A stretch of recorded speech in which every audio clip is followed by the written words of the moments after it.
Hello and welcome to the Build with Bear Workshop. My name is Pat Bear. I'm here to work on a Lego build, and I'm also here to hang out with all of you. And I'm going to start things off by throwing the Bear Cave, the Lego, the Scythe, the Tier 2 blue emote in the chat. If you are currently a subscriber, you can reply with those emotes. If you're not yet a subscriber, you can just say hi. You can use other people's emotes, and if you feel like being a lurker, you can just lurk. You don't have to say anything at all. It's totally okay. Yeah, it's a Thursday. I'm going to work on some Lego stuff that we got here. For some reason, this is in shot, and I don't want it to be. And I don't know why. Hate that. Hate that for me. So I'm going to do this, and that fixes it. Again, very frustrated with that. I don't like that. I don't know why that is, but that's where we're at. I just need to move my whole ass body a little over, and that's fine. That'll work. Hey. Welcome. I hope you're doing all right there on the old internet. Working on the Lego Creator 3-in-1 Wild Animals. The main Lego part of that build we finished on the last stream. That is the pink flamingo. And what we're left with is the other two parts of the build, which is the Cockatoo and the Axolotl, which I believe I am saying right. I believe I am saying Axolotl correctly. But also, I can't be sure, and I have self-doubt about Axolotl because it is Axolotl.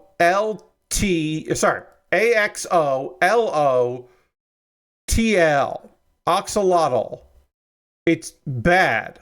It's bad. The lettering is bad on that one. Anyway, I'm going to build those things at a Lego. That's the plan.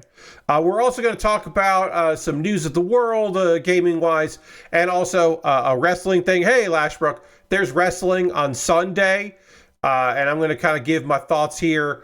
I'll just say like what the card is, and then on Saturday, I'll give my thoughts on who I think is winning, because things might shake out a little bit, especially as Collision will be happening an hour before and then during my stream. Some matches might get announced. Now, Collision was taped yesterday after Dynamite, but things, like, literally, since I last looked at this, a match got added to the pre-show. So now I know that, because apparently a match got set up on Ring of Honor for the pay-per-view. We'll get to that when we get to that. Maybe I'll do my predictions tonight. I don't know. So there are 10 matches on the main card and 3 matches in the pre-show, which is too many matches. Too many matches. It's so many matches, and then 2 people are wrestling twice on that card, which seems crazy. Oh boy. We'll get into that. Let's go to the overhead camera. Here's the overhead camera. Hello, welcome. I've got a little bit of this started. We'll get more into it. Lore Crash says, too many matches, like too many cooks. More like too many men. It's a little bit more like the song Too Many Men. Hey, Lore Crash, happy to have you here. So yeah, I'm working on this Axolotl. We're starting with the Cockatoo, and then we'll do the Axolotl after that. I got a little bit started before the stream, just to get my fingers warmed up and nimble. It's not raining men. That if it was raining men, there might be too many men, but in this case, it's not raining men. So we won't say hallelujah. All right, and then let's get some pieces on over here. Work on our Cockatoo. All right, so AEW Revolution is this Sunday. As of right now, there are 13 matches, 3 on the pre-show, 2 on the main card. I'm going to adjust myself here a little. There we go. Like that. All right. Better. Pre-show match 1 is a 21-man Blackjack Battle Royale for the AEW National Championship. The Blackjack Battle Royale basically means that wrestlers will enter in groups instead of like 1. And you win by being the last man standing. So being the 21st entrant, the Joker, is the best place because it's not first to a pinfall, it's elimination style. So all right, what color is that? So that's supposed to be yellow and then white. Okay, that's yellow and then white. I could do that. What if we had a battle royal match where new wrestlers had to propel in from a rope over into the ring? So the part where you have to jump over the rope isn't in there, but TNA did a reverse battle royal where the wrestlers all started on the outside of the ring and you had to fight your way to get into the ring. And then when you got into the ring, there was a match. And it was stupid. And I think they did it 3 or 4 times. It's very bad. And not in a fun way. Now, I think that AEW, to set themselves apart, should have adopted the delayed entrance. They certainly have that. They should have adopted the Japanese rules for a battle royal. Yes, very much. The Japanese rules for a battle royal are that it's over the top rope, but also pinfall and submission. So you could just have everybody but one person pile on top of like a wrestler and all group pin that wrestler. It adds for a lot of stuff. It means that over the top rope, you can have somebody new in the company take out somebody higher up in the company because it's like, well, they went over the top rope. It's not like I actually did anything. It's a little bit of hierarchy stuff. Anyway, Ricochet is the champion. He's the national champion, and he's going into it against, we only know so far, Tommaso Ciampa. And then 19 other people besides Tommaso. This will hopefully be a place for at least a couple of the Rascals because they're not on the card. I would love to see. I'd love to see the Dark Order, but that's generally unlikely. But 19 people. Some people from the Don Callis family, maybe Hechicero in there. That would make some amount of sense. Big Catch doing something in there. El Clon in there, perhaps. Some of the lower card guys in there. Maybe Lance. I don't think Lance is actually clear to wrestle. He's clear to be physical, but not wrestle. So maybe Lance Archer isn't ready for that. I don't know. But it would be nice to see some dudes make appearances in there. And as far as winner goes, now the smart money is just Ricochet retains. He uses some tomfoolery to retain. He has the Gates of Agony come out to help him, even though they're not in the match. That kind of shit. But also, it's LA, and there's a thought that maybe all of the pre-show matches will involve babyfaces winning. And in that case, Jack Perry winning, Hollywood boy Jack Perry, winning in LA makes some amount of sense. Like, that makes some sense to me. I don't know if that's where they're going to go for, but I could see that. But also Ricochet winning makes sense as well. Willow Nightingale is defending her AEW TBS Championship against Lena Cross. Lena Cross will have her first singles match in AEW on Saturday for Collision. No spoilers on the results of that. Lena Cross is, hey, I should say this. I'm fucking stoked that AEW hired Lena Cross. And I'm stoked that she's with Megan Bayne because that is a good place for her to get some experience on U.S. television, and it's going to be good for her in the long run. Lena's not going to win that match, and that's okay. She doesn't need to win her first pay-per-view match. But also, Lena Cross is going to be in 2 matches on this pay-per-view, and she got her All Elite graphic on February 14th. So a little over a month later, she's on the pay-per-view twice. That's kind of incredible. Lena is very young, but she is seasoned as far as indie work goes, particularly in Japan. She did a bunch of dates for any indie promotion in Japan that would have her. She did Marigold stuff. She did Sendai Girls, which is where I'm most familiar with her. She was paired quite often with Veni. Veni is the first openly trans female wrestler in Japan. Veni is fucking phenomenal. And man, being under the learning tree of Veni is just that, like, if Lena Cross has any poise, she learned it from Veni. So good spot for her to be in. I think Lena's going to do fine in this match. I think she's going to surprise some people that don't know what to expect from Lena Cross. But she's not going to win it. And then again, announced on Ring of Honor, but also teased. Big Boom AJ said that he was going to have a match at Revolution like 2 months ago.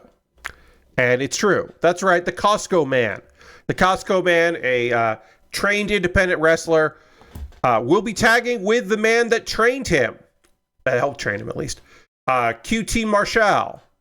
And they will take on the Infantry, Captain Sean Dean and Charlie Bravo, in a tag match. That's fine. I don't know why. Well, actually, no. I was going to say I don't know why this isn't a 3-man, because I believe they have the Ring of Honor Trios belts with the leader of their crew. But I assume they didn't want to put the tag or the Trios belts on Big Boom AJ, because guess what?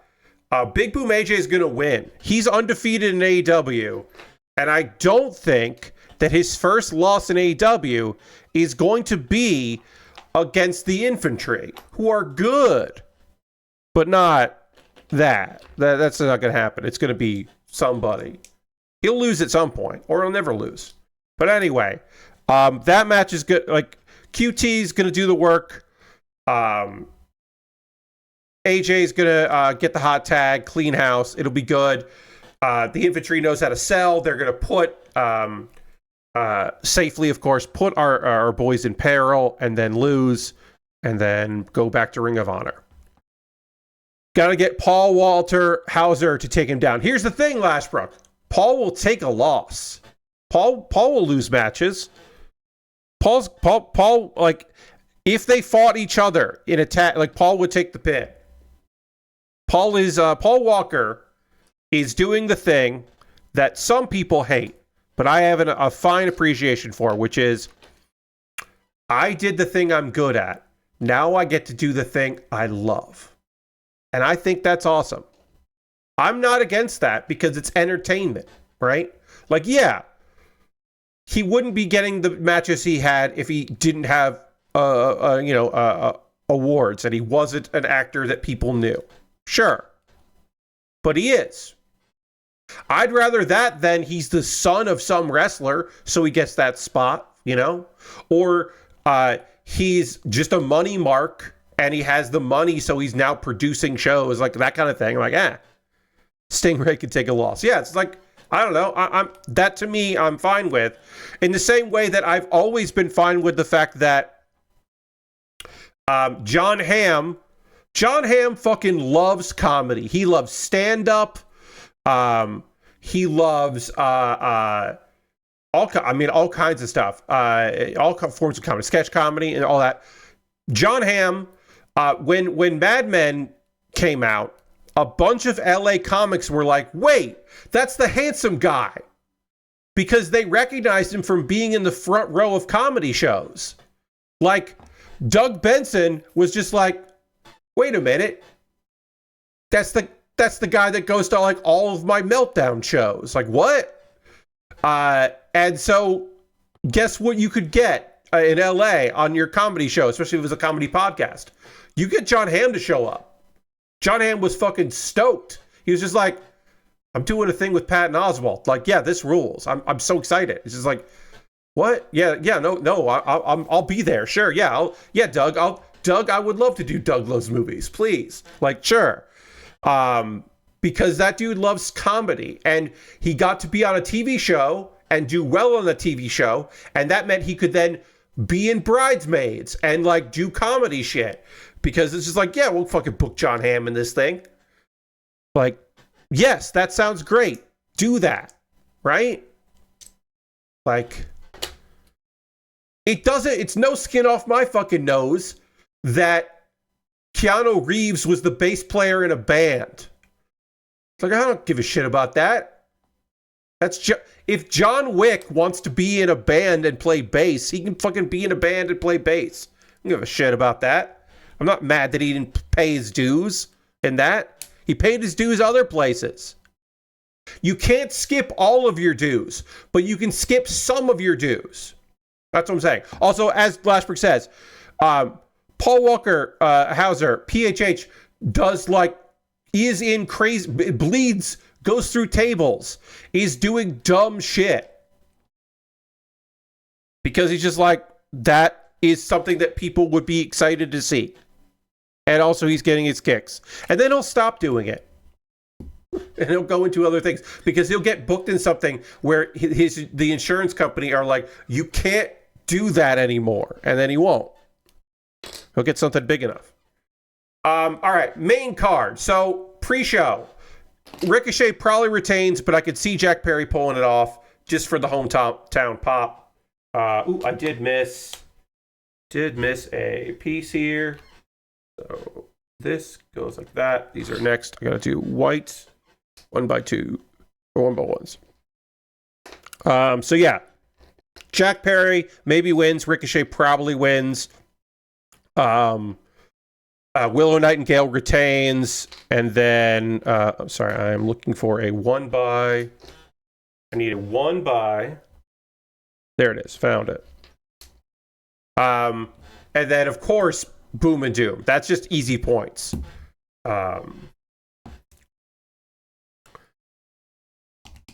Maybe if Big Boom AJ was wrestling someone of note, someone with a name like Andrade.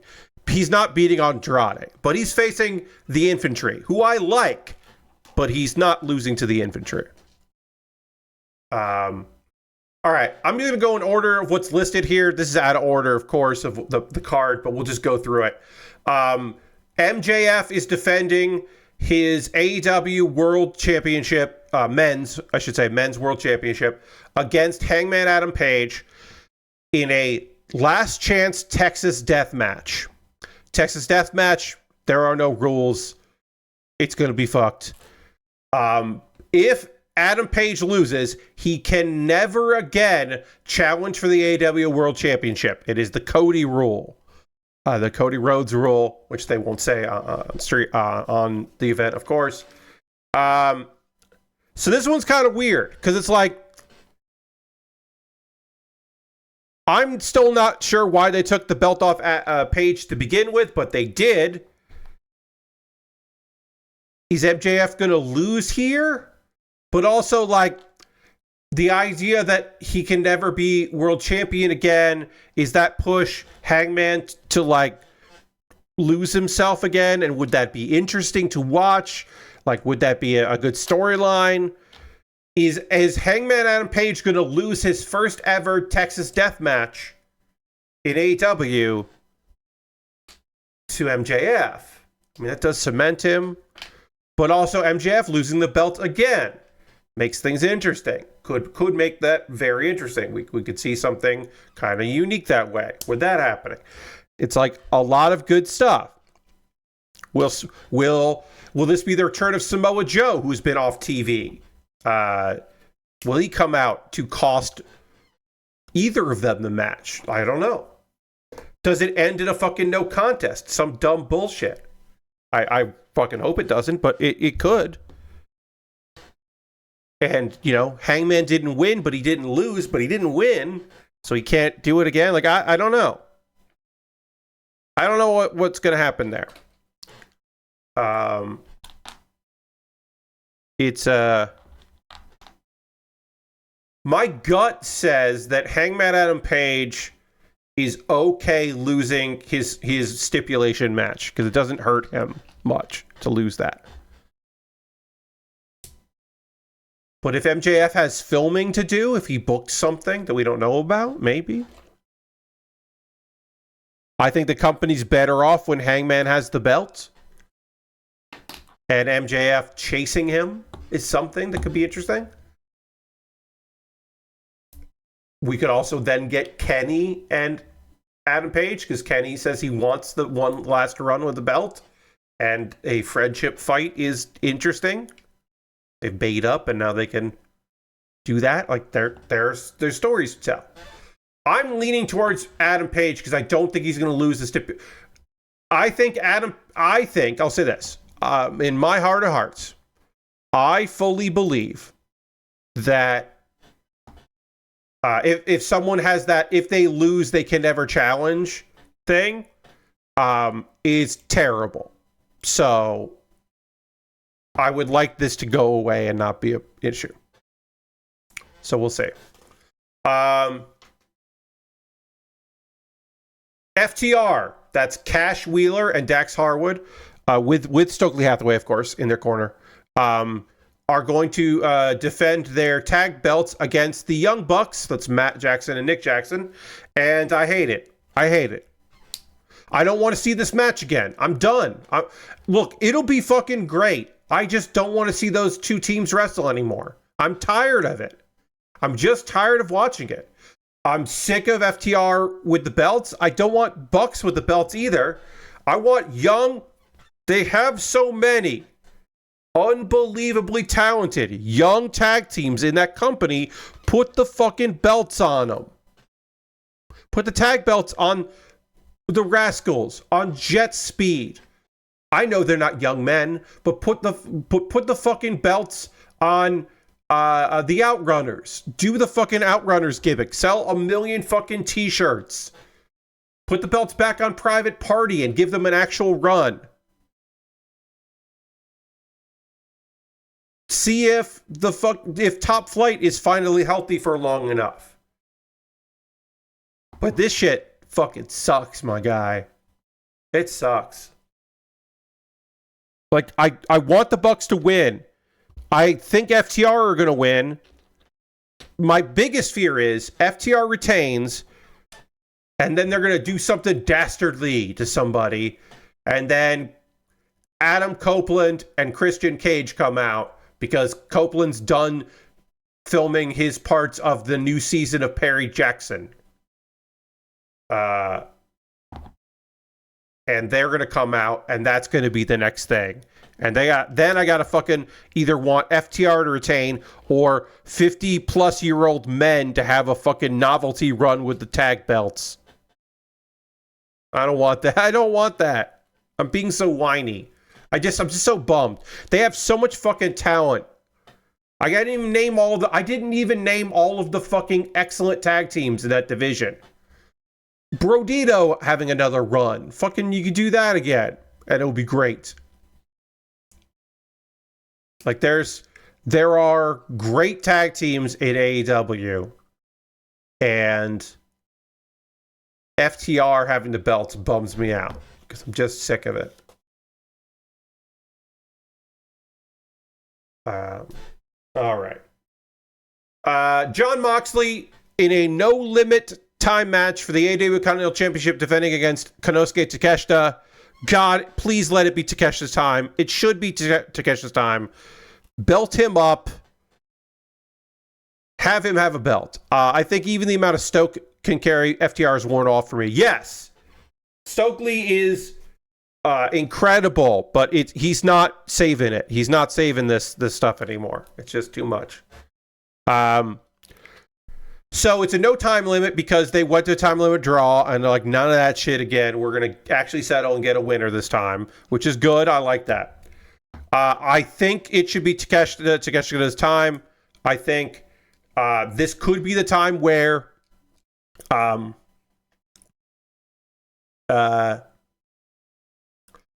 Moxley loses, and there is some conflict where he's like not mad about losing because he respects Konosuke, and and there's some like tension with the folks that want, the Death Riders or something. Like, there could be something there, could be interesting, but Takeshita losing would just feel bad to me. So I'm hoping that it's Takeshita and not Moxley. Moxley does not need a belt. Moxley definitely doesn't need a mid-card belt. And then Okada has a belt, and Takeshita has a belt. Okada has 2 belts, but whatever. Okada has a singles belt. Takeshita has a singles belt. There can then be some conflict between those two. And we can fucking maybe start playing into that storyline. Andrade has a singles match with Bandito. This is not for the Ring of Honor Championship. Bandito is the Ring of Honor World Champion, and he's going to lose to Andrade. Andrade lost a match against Hangman, and it didn't hurt him much. But I am of the belief that losing to Bandito would hurt him, and we don't want that. We want our man to be doing well and moving up the card. So I think this could steal the show. This could be match of the night, but I think it's going to end with Andrade beating Bandito. Brody King versus Swerve Strickland. This one I'm of two minds. This is so I thought this match was going to have a stipulation. It does not have a stipulation, which probably plays better for Brody King. I think Swerve is going to win, and he is going to do something. So they want the crowd to either, they want a good number of the crowd to boo Swerve. That's very difficult because Swerve Strickland fucking rules. So it's hard to boo Swerve.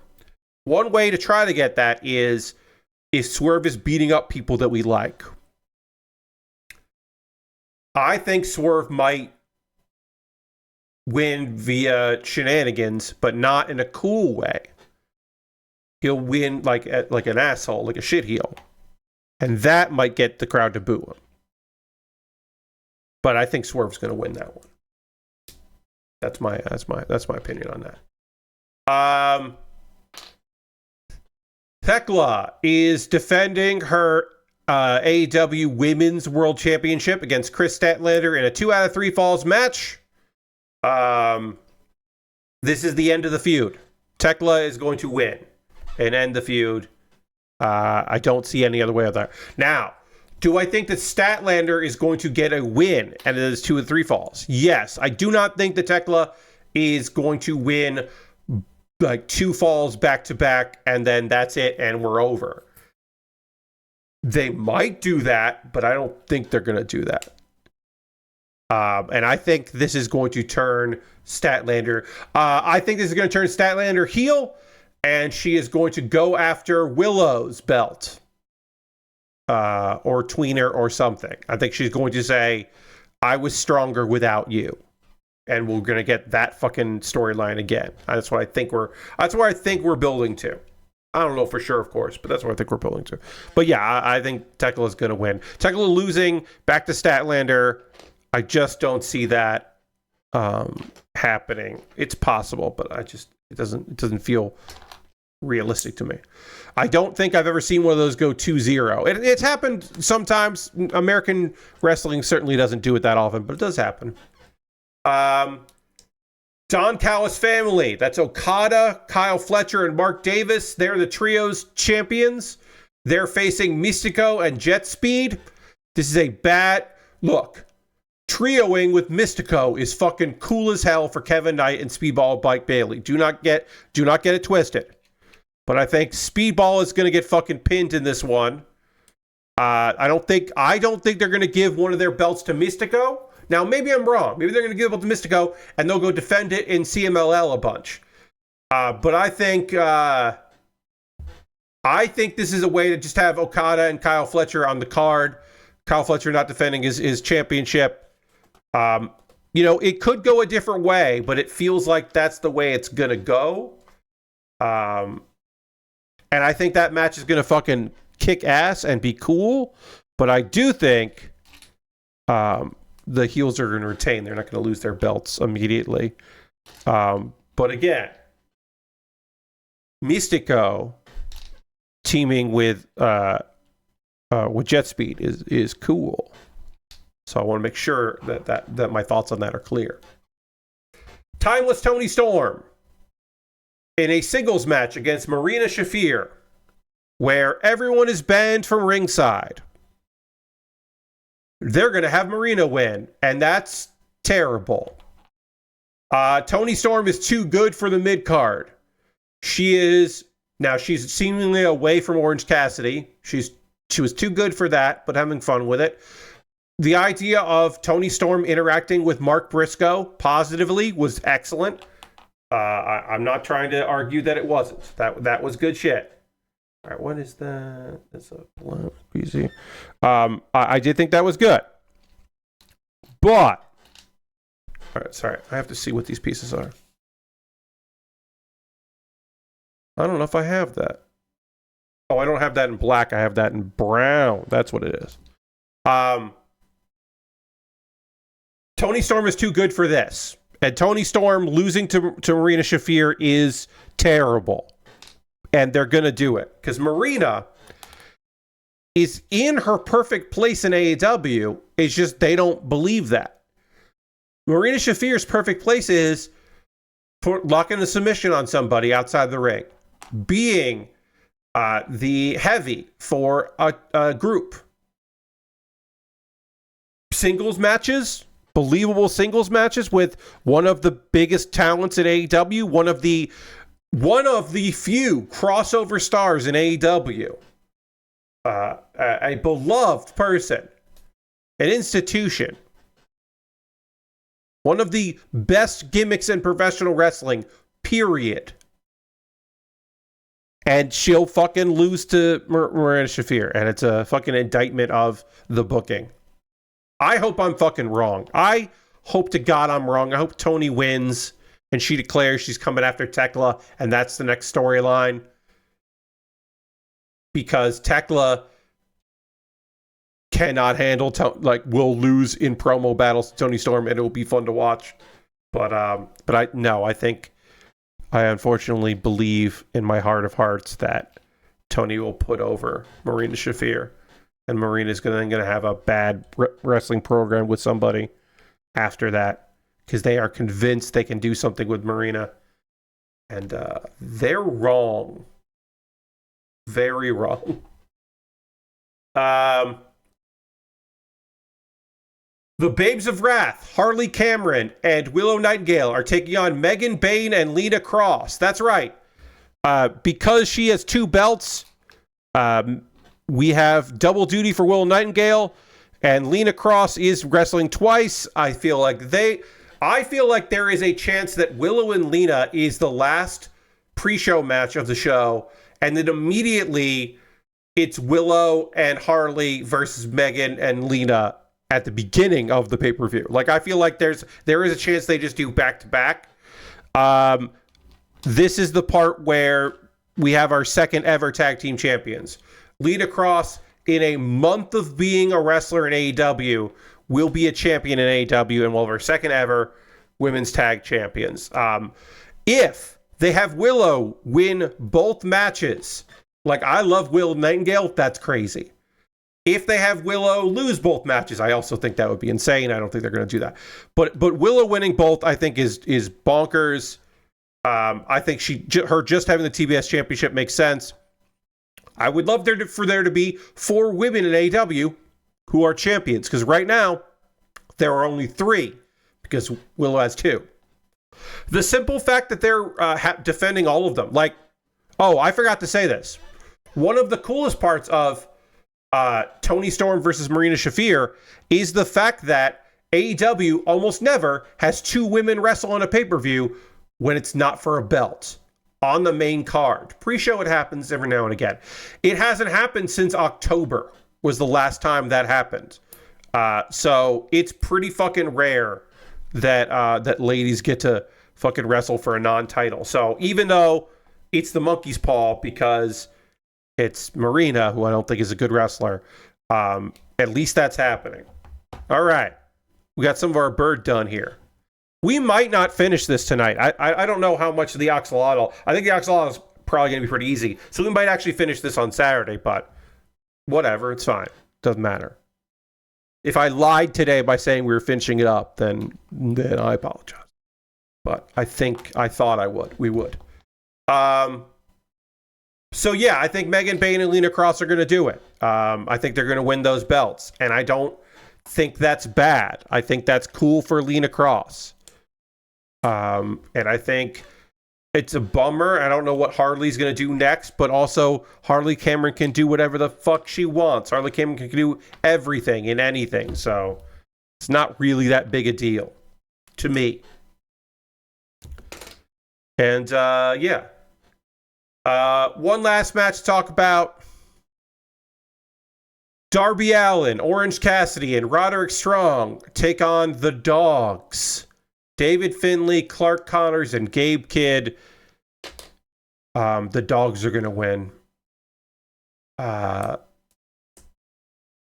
Roderick Strong had left a match that Orange Cassidy was in and abandoned him, but then came back to help him out last night. So that's the storyline going into this. Darby has been dealing with Gabe Kidd, and then more people keep coming in to help Gabe Kidd out. And then Orange Cassidy got involved, and now Roderick Strong is involved. And I'm just... Someday, I have to imagine that someday, we're going to find out who Orange Cassidy pissed off. Like, who did he make mad? Did he run over someone's foot with a car? Was he rude to Tony Khan's dad? Like, what happened? What did he do? Because why is Orange Cassidy in this position? Why is Orange Cassidy with the boring New Japan guys? Like, I like Clark Connors just fine. David Finlay should have gone to NXT. They built a faction for him with his brother and his fucking dad and Charlie Dempsey, and William Regal, and there's a lady in there, and I forget, and then her boyfriend is in there. He's not Next Generation talent. Oh, and Lexus King, formerly Brian Pillman Jr.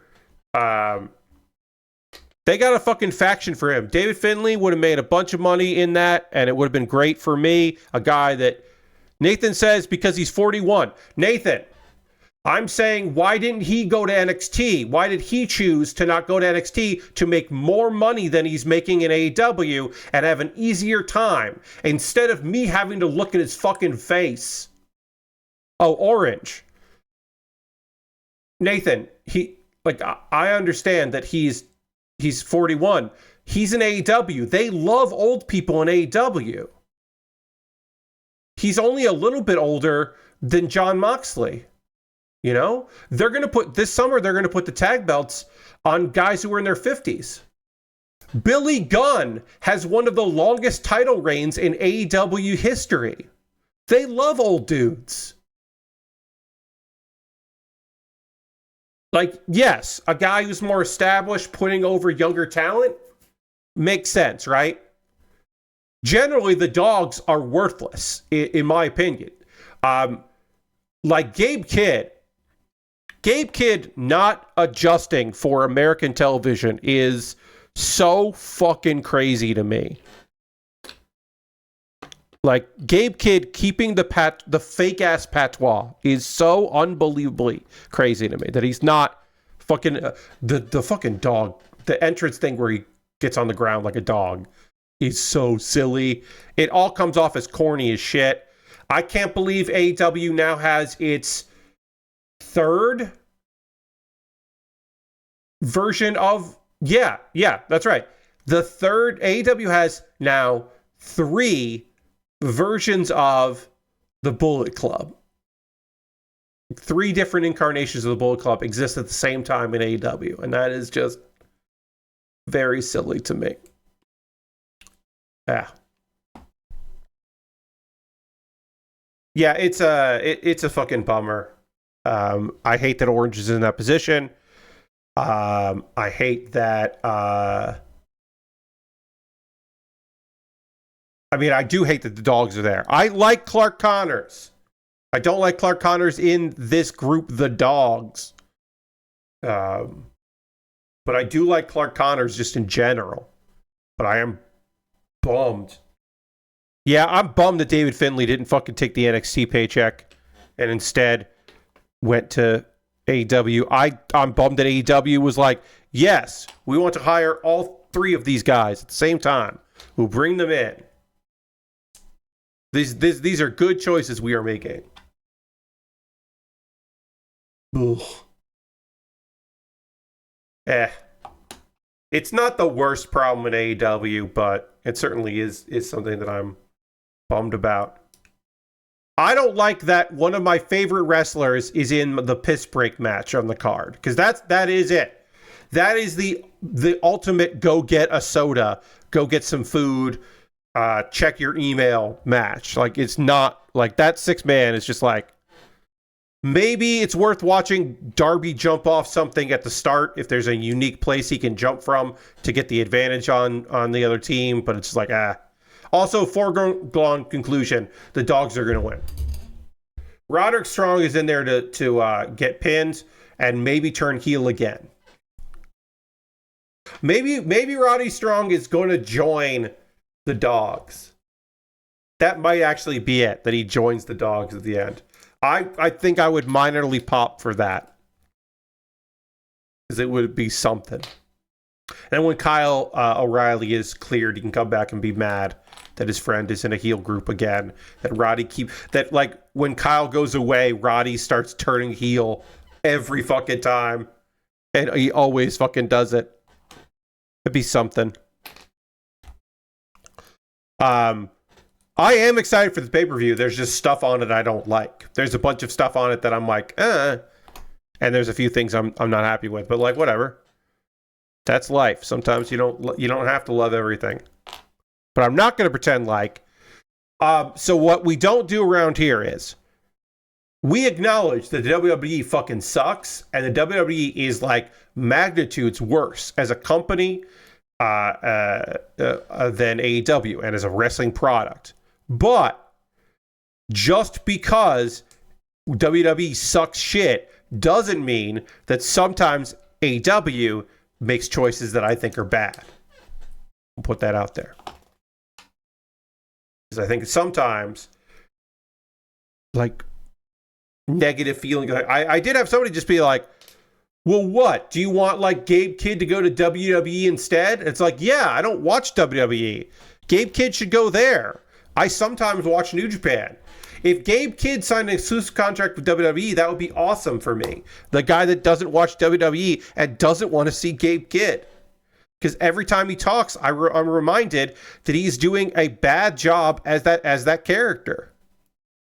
Because he doesn't talk like that. That's not his voice.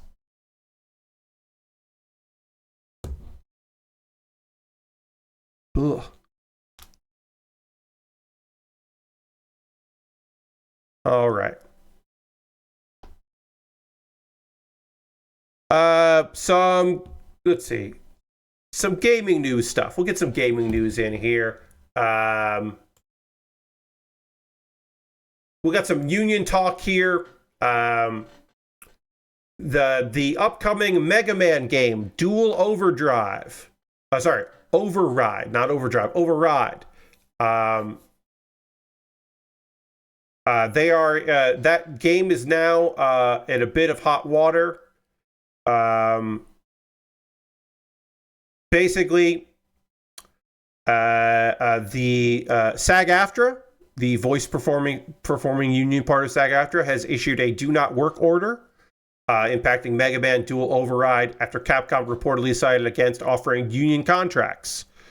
They wanted to have the voice of Mega Man in previous games. Ben Diskin, Ben tweeted out, hey, I know people are excited about Mega Man Override, but I'm not going back to the project, and I'm bummed that it's like I'm bummed I'm not going to be the voice of Mega Man. But they asked me to work on the project without a union contract, which of course he did not want to do. So they said SAG-AFTRA. SAG-AFTRA members, which always work under a union contract around the globe. Now, if you are in the union, you can do non-union gigs, but you still go in as a union member, and they have to do a union contract for you. Like, you can work non-union gigs, but they have to treat you like it's a union gig for you. And Capcom was like, we won't do that. So now there's a brief statement. SAG-AFTRA members are hereby instructed to withhold any acting services or performances of any covered work for this production until further notice from the union. Please note, accepting employment or rendering services on Mega Man dual override may be considered a violation of Global Rule 1. Violating this order will result in disciplinary action in accordance with SAG-AFTRA Constitution. And they care about that shit very much. As I said, it's Global Rule 1. It's the big thing. This hasn't spread to other Capcom games. So far, that is exclusively this game. It could snowball into something more, especially if it becomes what Capcom starts doing in the future. It could be that union folks are told not to work on Capcom games at all. It is a fucking mess. It is all the fault of Capcom. They are solely to blame for this situation. It is easy to just, you are fucking Capcom. Play by the fucking rules. Which clearly they did not want to do. And they assumed they were big enough that he would say yes, or that he wouldn't tell anybody that they said that shit, which is crazy. But, you know, clearly somebody thought they could get away with it. They were fucking wrong. But they did think they get away with it. So, yeah. But in good union news, during GDC, it was announced that there will be a new conference being started up, a game industry conference called the Game Workers Conference. The United Video Games Workers of CWA have launched a Game Workers Conference, the GWC, and they're going to be an event by workers for workers. And that it is going to be in partnership with other union groups. The idea of a union, like, oh yeah, it'll be a union venue. It's like, it's going to be a whole lot of union shit happening.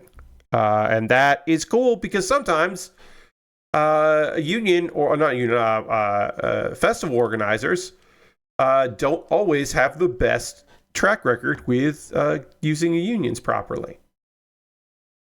Game Worker Conference is an entirely new game industry event made by and for the countless workers who made this massively influential industry and artistic medium succeed.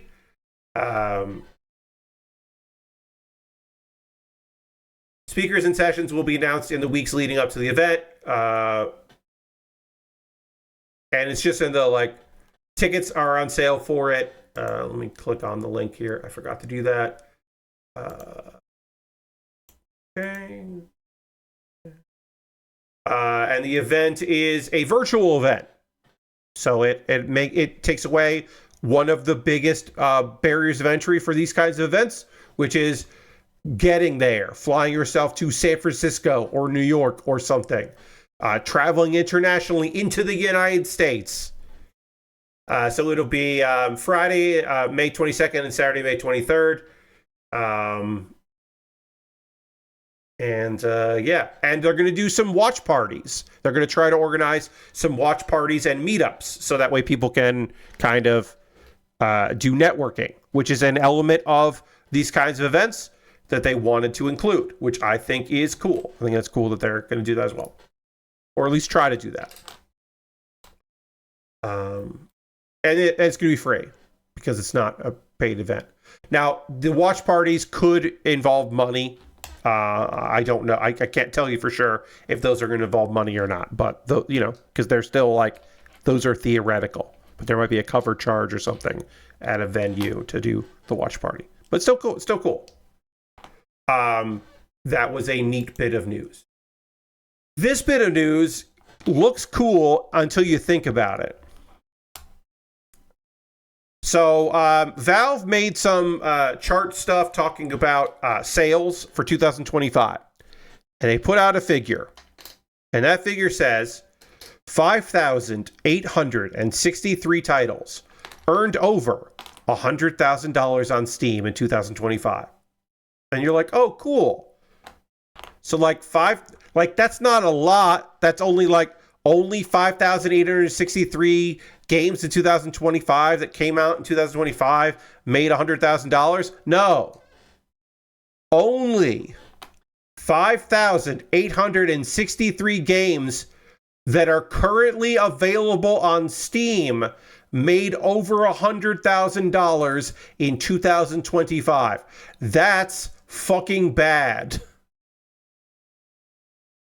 Because that means it includes like a bunch of games on Steam that have been there for a decade plus. So like one of those 5,863 is GTA Online. Lord Crashington, we don't know. I have no idea how many. Like Battlefield 6 is on that list, right? Because they're like, well, only 3,000 titles earned $100,000 in 2020.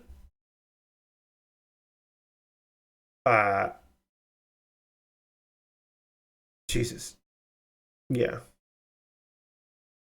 It's bad. It's actually bad. Like they were being like, oh, well, it's so much better than before. It's like, oh, so it was so much worse before.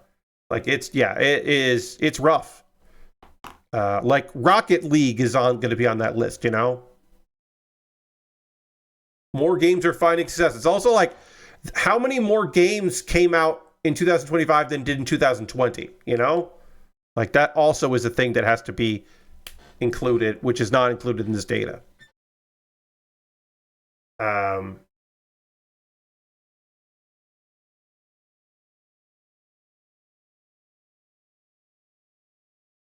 It's bad. In 2025, Steam Daily Deals featured over 1,500 individual titles. 69% of those video games had never been featured in the Daily Deal spot before. So that is good news. That is an actual good bit of business. 8.2 million customers purchased a Daily Deal in 2025, representing a 125% increase year on year. So like, that's good. That is good. That means that like the Daily Deal spot is good. It means that people are buying things there, and more people are buying things there than they previously did. Like, I'm not trying to say that's bad. That is good news. But also, that is a discount. Like, that is means that they're operating with less of a profit to get those numbers. So it's not perfectly great. It's good. It maybe ain't great. All right, let's keep working on this Cockatoo. Cockatoo. Yes, indeed, Lord Crashington. Nice. So that part was good. The part where under 6,000 titles earned over $100,000 last year is not great.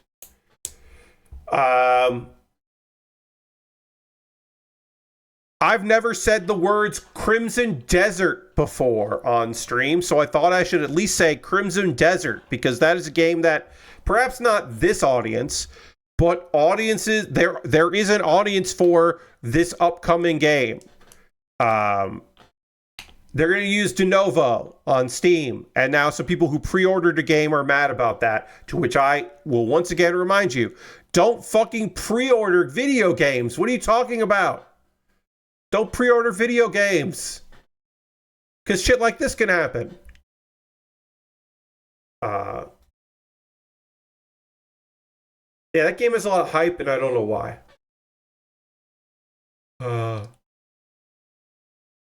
The trailers look pretty good, but like, I don't know.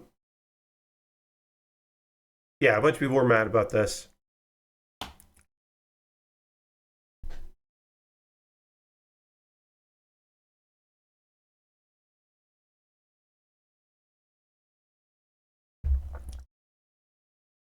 Also, but once again, don't pre-order video games. They're gonna, hey, physical video game, like if you want your physical copy, I guess, but like even then, come on, just buy it when it comes out. Sometimes preloading doesn't even work, so it's just like, just get it when it comes out. Wait to find out how the performance is.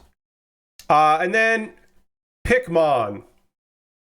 Man, if you thought, God, If you thought Pow World was an incredible ripoff, you should take a look at some video stuff of this fucking video game. Goddamn.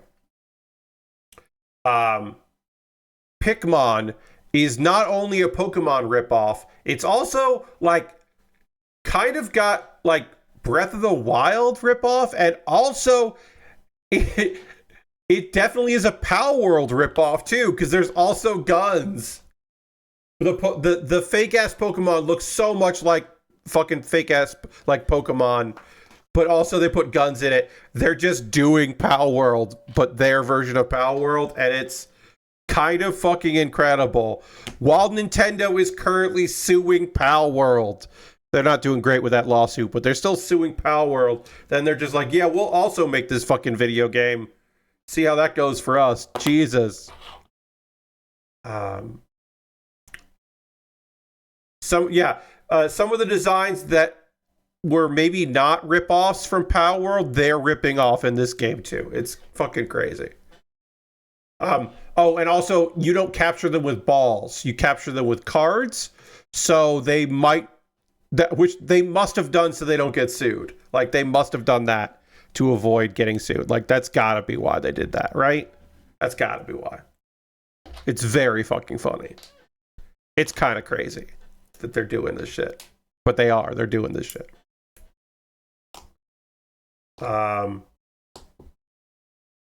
There's going to be an early access experience, and they're looking to get streamers and content creators involved, and it's going to hit early access to the public in 2027.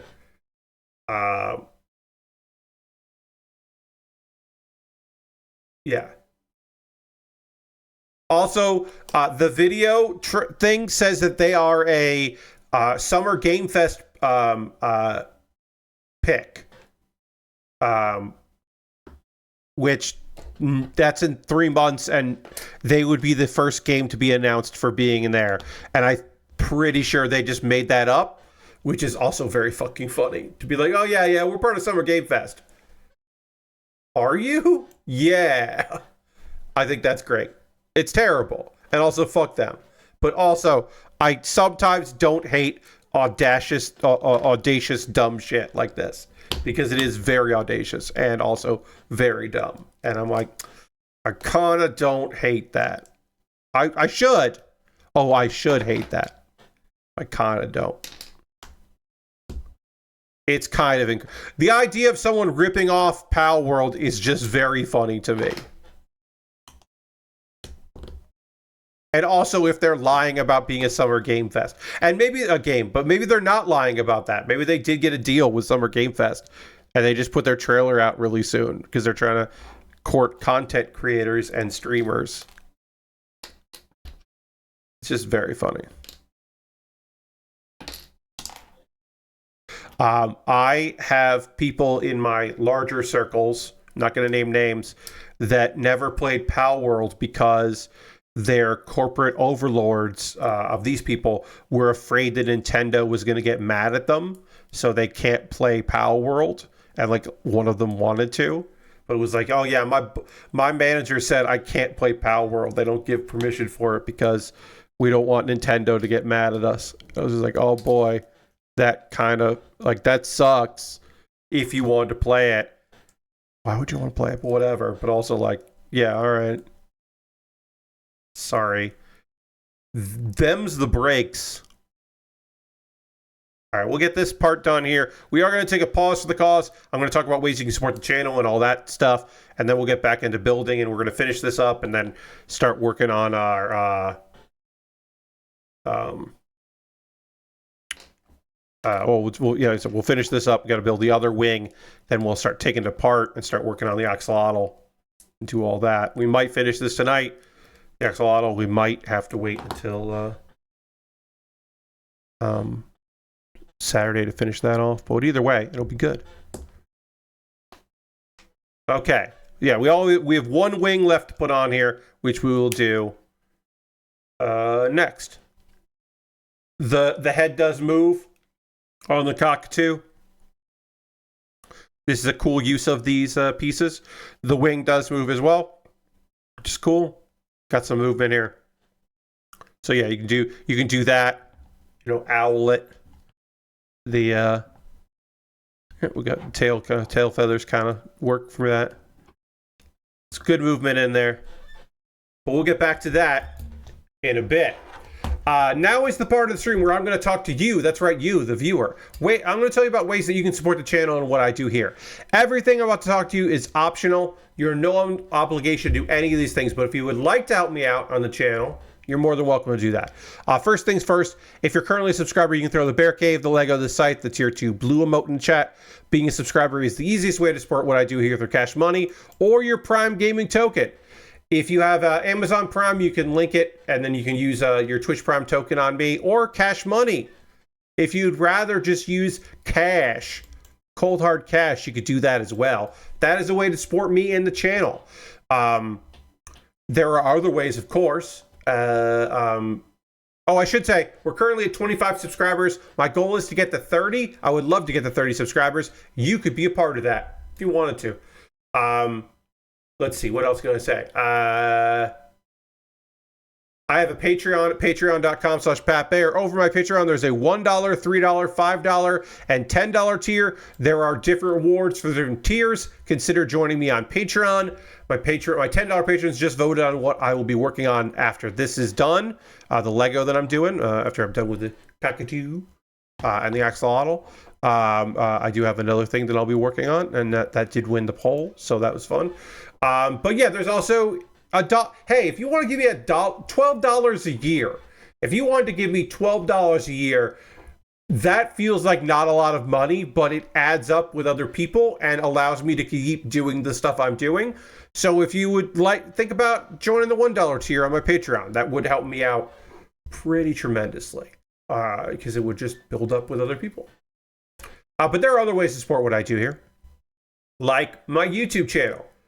If you haven't already, please subscribe to youtube.com/PatBaer. Over my YouTube channel, you can join the $1. There's memberships, I should say. Subscribing is free. Memberships cost $2. And so if you want to become a member, you certainly could do that. And you get my Wednesday videos on Tuesday. So the video that I put out this past Wednesday, yesterday, you would have seen that on Tuesday. You wouldn't have to wait till yesterday to see it.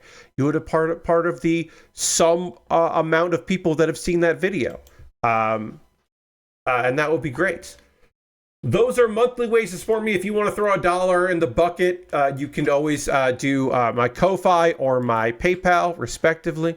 And everything I make through direct donations like that, through YouTube, which includes watching my videos because I have AdSense, so watching my videos helps me out. Through Patreon and through Twitch, all goes into a fund, and out of that fund, I pull money out to buy gear on occasion. Occasionally, I need some gear. I got to replenish some stuff, or most importantly, it goes to me buying model kits and Lego sets to build on stream.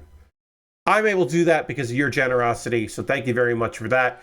I bought this Lego set very recently, and suddenly I'm building it because my $10 patrons are like, "Oh, we want to see that." Which, yeah, they're right. They're right to want that. So yeah, that's that all those ways support me in what I do here. Now, I do have a backlog of stuff, as I mentioned. I do have a kit that I'll be working on next that was voted on by my $10 patrons. If you ever see something that you think, "Oh, it'd be cool if Pat built that next," the way to do this is to just buy it off my wish list. If you buy something from my Amazon wish list, it will come to me in the mail. I'll make a dedicated video for my YouTube channel about the thing that you purchased, and then it jumps the queue and becomes the next thing that I build. I've got model kits and Lego sets, inexpensive things, expensive things. I've got more of the blockies kits. Like we built the big Megatron. I would love to compare that with the smaller Megatron. I think that would be neat to compare those two. I also put on the white Gundam, the RX-782 from G-Quox, because I think it would be kind of interesting to see how that comes together. I don't love building kits from G-Quox, but I'd like to try that one. But I got a variety of stuff on here. And if you see something there you'd like to see me put together, also, again, Lego and lots of Gundams and some knockoff Lego stuff, you can always pick that up, and then I'll build it on stream, and it'll jump the queue. And again, be the next thing, because that's the least I could do is build the thing you bought before I build other things. So check out my wish list to see if there's something there. My alternative to Amazon is I have a wish list on Throne. If you see something on Throne you'd like to see me put together, you can always pick it up there. And then the most convoluted and complicated way to support me financially is to go buy me something from USA Gundam Store. You go to USA Gundam Store, you buy a gift card. They will send you an email with a gift card code. Then you could send me that gift card code through a whisper here on Twitch or a private message on Blue Sky or Mastodon with your gift card code. And then I will use that gift card code to buy something from USA Gundam Store. It's convoluted, like I said. A non-zero amount of people have done it, which is awesome.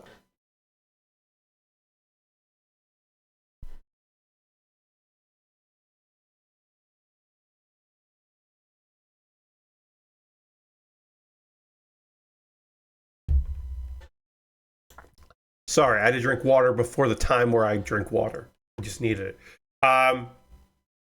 We had silence there. It was crazy. I have a Discord. I would love for you to join the Discord. If you want to support me, but you don't want to spend any money, I get it. Join the Discord if you haven't already. A couple video links for you to check out. I will have a new episode of Pat Bear's Anime Club up on Monday. The most recent one is me talking about some of my favorite series that I rewatch quite a bit. It was the 170th numbered Pat Bear's Anime Club. There are some anime clubs that are non-numbered, but that is the 170th numbered one. It's crazy. Please watch that and be reminded of how some shows are just fucking cool. And then Kuma Baer is my weekly anime recommendation series. The month of March, I have dedicated to girls doing things shows. Not cute girls doing cute things, because one, sometimes they don't have to be cute to be included, and two, they don't have to be cute girls or activities, right? Like, I don't think that Mahjong is a cute activity, but Pon no Michi is fucking great. That show didn't get picked up by anybody when it was released originally as an anime, but High Dive picked it up this year, and the sub is out there, so you can watch the sub on High Dive, and it's great. It is a really fun series that I recommend. I think you'll have a good time with Pon no Michi. It is about a girl who her parents used to own a Mahjong, or owned a Mahjong parlor she's now inherited, and becomes her clubhouse. And it's her and her friends who have different level of knowledge about Mahjong playing Mahjong. Also, there's a magical bird that only the main character can talk to. Pretty cool. You should check it out. It's pretty fucking great. That is, again, Pon no Michi. Watch my 1-minute video about that, and then go check it out yourself, because it is definitely a girls doing things show I'm pretty sure you haven't seen. So yeah, watch the video. We're going to talk about some other anime, but I do need to drink more water, which we'll do right now. And then we need to transition back to the overhead camera, and we'll do all of that right now.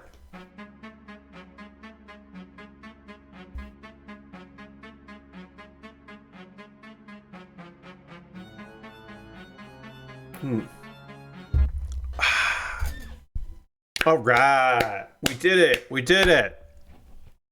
Let's get this Cockatoo done. Let's get this fucking Cockatoo done. And then, when the Cockatoo is done, we can disassemble it and then build an Axolotl. Because we'll probably need some of the parts in this to build the Axolotl. Like,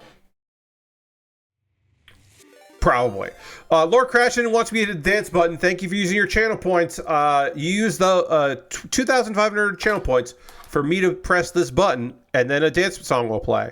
Here we go.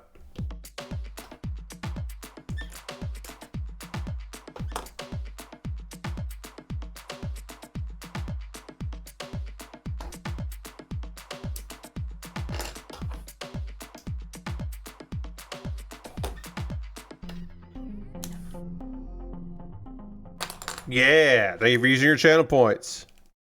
Okay. So we will have to disassemble basically this whole thing once we're done with it, so we can build the Axolotl, because there will be some parts that we need.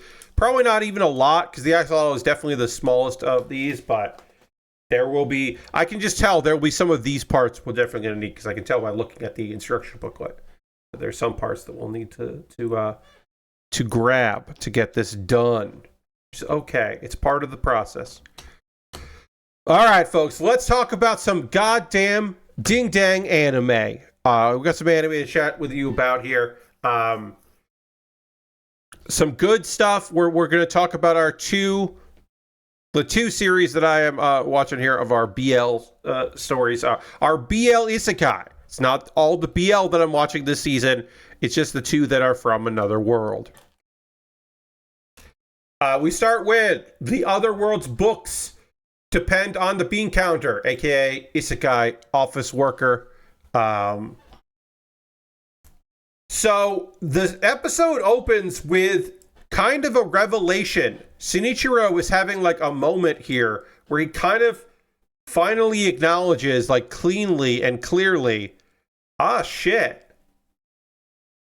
I don't know what exactly I'm feeling, but I can't imagine life without Aresh. Like, it's, he's starting to acknowledge his own feelings when it comes to the man in his life, and that's cool.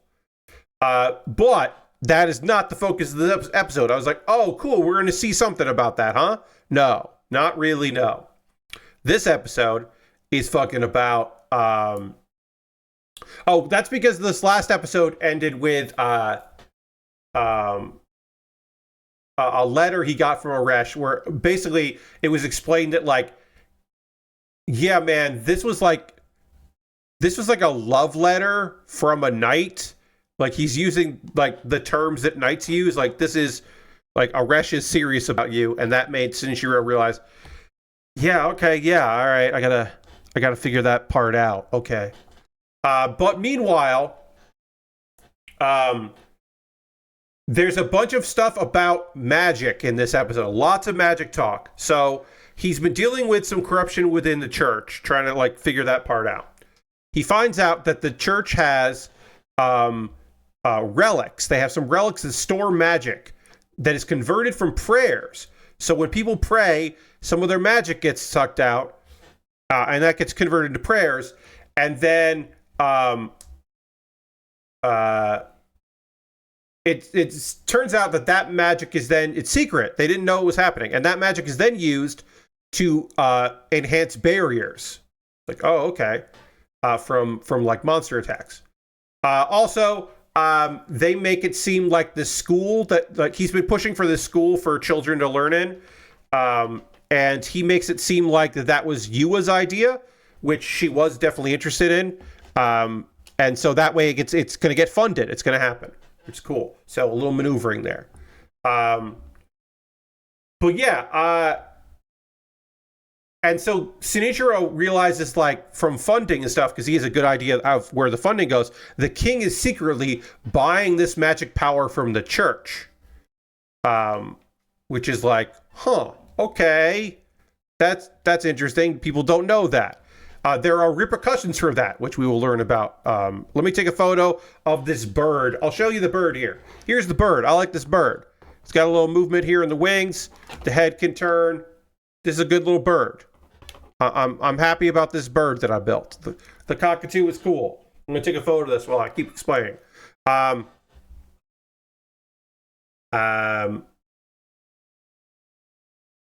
bunch of members that our guy has been working with are undercover, trying to suss out what's going on with his church and what's going on with the school that they're trying to put together. And hey, it turns out one of the people praying at this church was Yua, the saintess that they summoned. And it kind of explains why why she's been weaker lately, is because some of her magic has been going to, let me just get this photo here. Some of her magic has been going to storage because she didn't know, which is kind of crazy. And then Shinichiro makes a discovery. There are an issue that the church has been dealing with and the king has been dealing with is that there are young children who have a lot of magic. Their magic goes out of control. And siphoning that magic helps them. So that is a good thing. But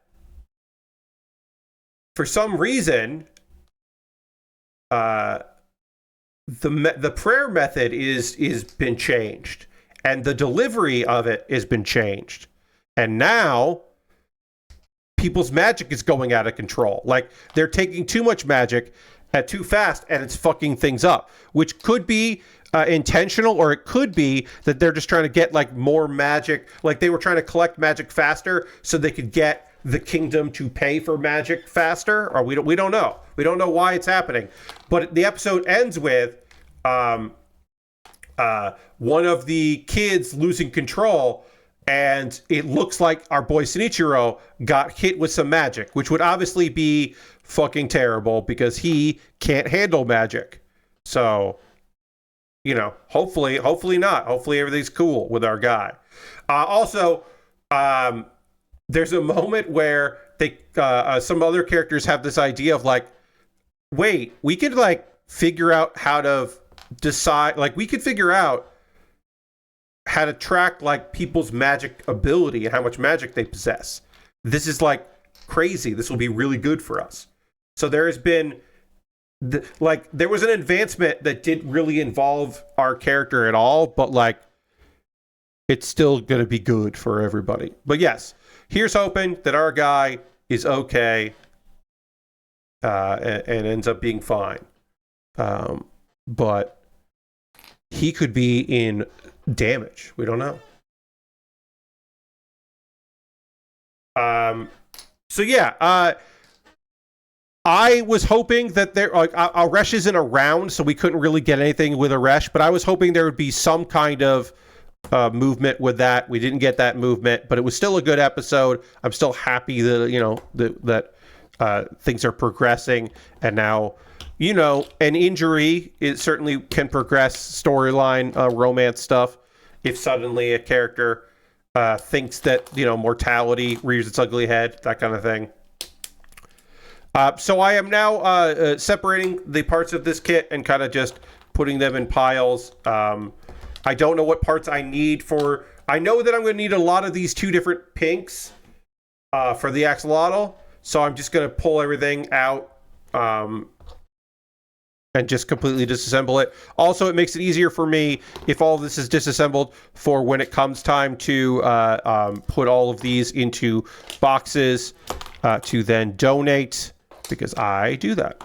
I do donate Lego, and they want it. They don't want it like stacked like I like to stack them. Like, they want these to be separated. So I just go through and separate everything, put them in a box, and then when the box is full enough of Lego, send it off to Lego Replay. And it feels good to do.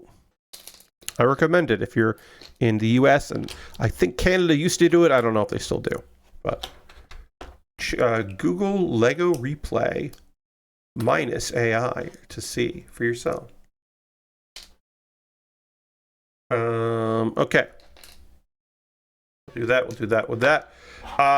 While I am taking this Lego apart, I will tell you about A Gentle Noble's Vacation Recommendation, the other anime that I took notes on for today's stream. So the Bunny Man, L11, who I thought was just going to be... Well, first I thought was going to join the party, and then found out that he was behind the people that were harassing Lysel. Oh, what happened here? Okay, we're all right. Great. Connection interruption, but it looks like we're okay. Sorry. I have no control over that, but it looks like we're all right. Lysel has been kind of like teasing this guy, and he was being kind of rude because this dude is definitely like, he wants to be part of the party, but he also has an attraction to Lysel, who is, of course, pretty... he's not hot and heavy with Gil, but there's definitely more of a connection between those two characters. But this is a series where it's like, it's all dudes, and the dudes are into each other. Meanwhile, while that's been happening, somebody stole from Judge. Stole some relics from Judge, and it's believed that this person did it as part of the guild, and it might be some sort of like conspiracy. There's a conspiracy afoot from the guild members. Maybe it's a for some shenanigans that happen. But anyway, Stud from the guild gets some information that he gives to Lizelle. We don't know exactly what that information is, but we do get that, and we get to see Stud, who's a cool looking character that doesn't really do much in the show. Liz and Gil and 11, who is like not part of the party, but is they're still hanging out with 11 despite everything. They capture an adventurer, and apparently this adventurer works with a guild employee, and that guild employee is the one responsible for the stolen relics from Judge, which is a whole fucking thing. And he couldn't sell them himself, of course. So the idea is that he has adventurers steal them, and then the adventurers claim that they found them in labyrinths, and then sell them to the guild. And you can't prove them where you got them from, and possession and all that. And theoretically, the adventurers who do this don't have any ties to guild members, because why would they? And everybody wins. But Stud figured that shit out. Stud figured out what was going on with there, and knows who they are. And then the adventurer, they run into the party that committed these crimes, and then 11 threatens them, and they realize who he is. And so they're scared of him and his crew. So they give up the information, and which employee they've been working with, and the whole scheme. And the whole scheme gets wrapped up in this episode. So it's like, oh, okay, all right. The guildmaster has to apologize because, hey, turns out there are a lot of relics that have been stolen from various merchants. This has been an ongoing scam, and it just they fucked with the wrong person. They messed with the wrong person there, and now but they would have gotten away with it probably longer. Eventually it would have been found out, but they would have had a long time. And then Judge gets his relics back, so hooray. Good for Judge.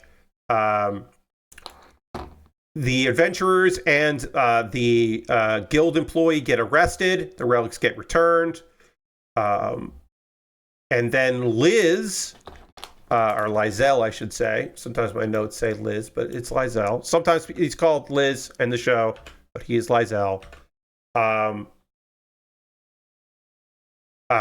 So then, because he is of note, you may remember early in the show that when we hung out with Judge has a grandfather who is an important person, and so Lizelle makes sure that inside Judge's grandfather finds out what happened, so that they can kind of see if there was anybody higher than this guild employee, because it's not a smart scam, but it is a big long-term scam, so there could be other people involved.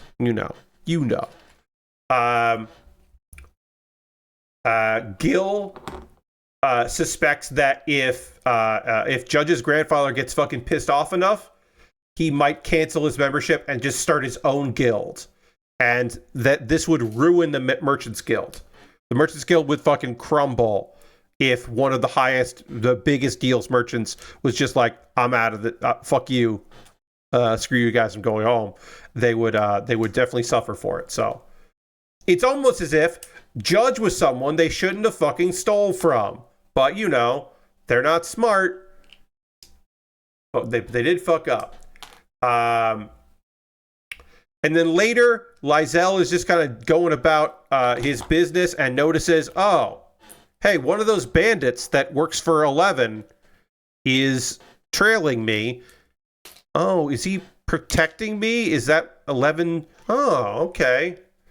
And he starts to acknowledge that 11 is changing his ways, and is, because 11 originally wanted to join them because he was like, oh, this will be easy to like get fame because I'll just like piggyback off that, and then kind of recognize that. And then also like Lysel didn't really seem to give a shit about him, which also kind of like inflamed it a little bit. So it was a little bit of a jealousy thing.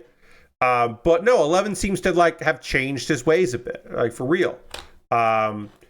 There's a hint of maybe episode 11 or 12 will involve Lysel meeting an important person we haven't met yet. But by the end of the episode, Lysel asked 11 why he wants to join the party. And before he's just said, oh, because it'll be easy and you'll do all the work and I'll get famous. And now he says, I just think I want to be around you, Lysel. Which is an honest and cool reason. And so apparently 11 is going to be part of the party, and now we are a party of like 4, I guess. 3, but maybe 4. Because I guess Judge is part of the party. I don't know. But anyway, it was a bunch of pretty boys doing stuff and solving crimes and hanging out, and it was a fun little time. And that was this episode. Man, I don't even know if Lysel and Gil are gonna kiss at the end of this thing, like episode 12. Like maybe they share a kiss, but like I don't know. But it definitely is boys love. This is a goddamn boys love show, even if it's not like promiscuous or anything. But this is definitely like dudes loving dudes, the show, and I still like it. It's chill. Queer anime can be just like kind of there. Queer anime can also be somewhat boring isekai. Like it takes all kinds. Doesn't all have to be brilliant series. Some of it can just be like there, doing its thing, doing its best, and that's okay as well. Now is the part of the stream where I want to hear from you. That's right, you. I just lost a piece of Lego. Okay. What are you up to? What are you into? What are you playing? What are you watching? What do you got going on? Thank you to everybody that joined my stream on Tuesday for some CPU versus CPU matches in Fire Pro Wrestling World. I have not touched that game in 6 years, and it's still very much a game from 2017. But also, it was fun. And people are still making nonsense. I hope that someday the DLC will go on sale, and I will know it's going on sale, because then I would pick up at least the Stardom DLC, and that would open up the possibilities for some more fun CPU, like creator wrestlers. But I had a good time with those creator wrestlers. That was fun, and thank you to everybody that joined me for that. It was nice to do some goofy shit and get some wrestlers in there that were based on people I know in real life, which is also fucking silly and fun. But yeah, I didn't explore everything with that. It was also fun in real time to remember how archaic some of that fucking game is, because some of that game is fucking like, what are we talking about? Why is this how this is done? Like I said, I had to watch a video on how to get my creator wrestlers in the game, because I couldn't remember, because it's such a weird way to do it. But thank you everybody for joining me for that. Hearthstone, there's going to be a new expansion out next Tuesday. Originally, I was going to play it next Tuesday on stream, but I'm going to save that for the end of the month so that I have time to get some new decks together, because the way the expansions go and the seasons change in game, like one of my favorite standard decks is just going away, so I have to decide if I'm going to do it in Wild, which I might. It'll be worse in Wild, but I might try that out. And so I don't, like, I'm going to go in to start with like no idea what kind of decks I should be playing, and I don't want to have to figure that all out on Tuesday, so I'm going to give myself some time. Also, there was a free stage in Power Wash Simulator 2. They put out an update that included a new map, and so I want to play that new map on stream, and so I'm going to do that next Tuesday. I have not played that map yet. I have not touched that map at all. We will go into it. I'll go into it like making sure that it's in the game and I know how to find it, because don't quite know how to find that job right now because I haven't opened it. But I will. I'll know how to find it for Tuesday, and we will play that on stream, and that way you do that. And then next month there will be the I'll have to purchase, of course, the expansion, the first pack, the Adventure Time pack. So we'll get that on next month. But yeah.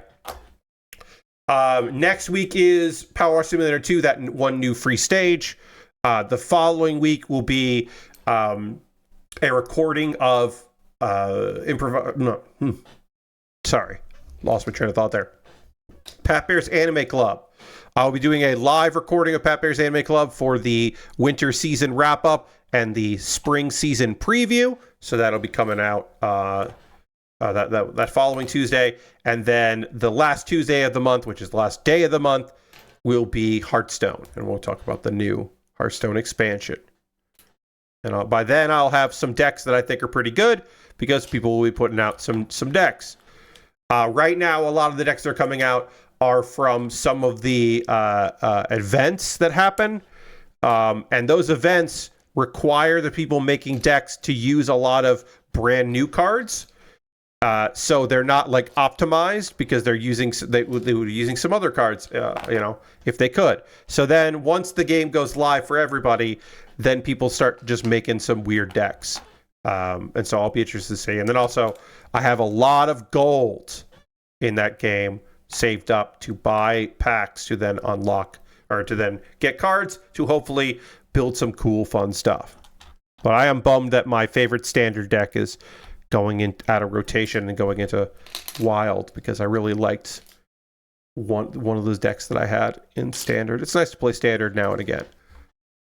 I prefer wild, but it is nice to play a standard deck when I'm losing a lot in wild. I usually just go and do a dumb standard deck. All right, let's build this Axolotl. I don't know if we're going to finish it on stream, but we'll see. If it's like a couple pages left, we might just like go long. I don't know. Lashbrook wrote some stuff, so we'll check out what Lashbrook is up to. Reminder, folks, if you want to tell me what you're playing right now, what you're watching, what you're doing, I do want to hear from you, so you can always throw that in the chat. But Lashbrook says, I watched One Piece Season 2, and I thought it was way better than the first. You can really see every dollar on screen, and there's a lot more confident about being a faithful adaptation while being able to make changes due to having decades of material. Yes, so I have not seen it yet, but I have heard from a variety of people that they really like Season 2, that there is like, because you know what's coming, you can do some foreshadowing that Oda wasn't going to do because Oda hadn't thought about what happens in 4 years from that moment, so there is some stuff that can be in there that wasn't going to be in the original, which is interesting. But I've heard very good things about it. I'm probably going to watch that. Maybe some this weekend. I don't know. I don't know when I'm going to have time to watch a lot of that, but I do want to watch it.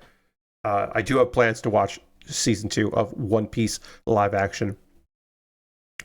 I'm still playing the new Marathon, and I'm also like 2/3 through Marathon 2, and that game is such an improvement over the first one.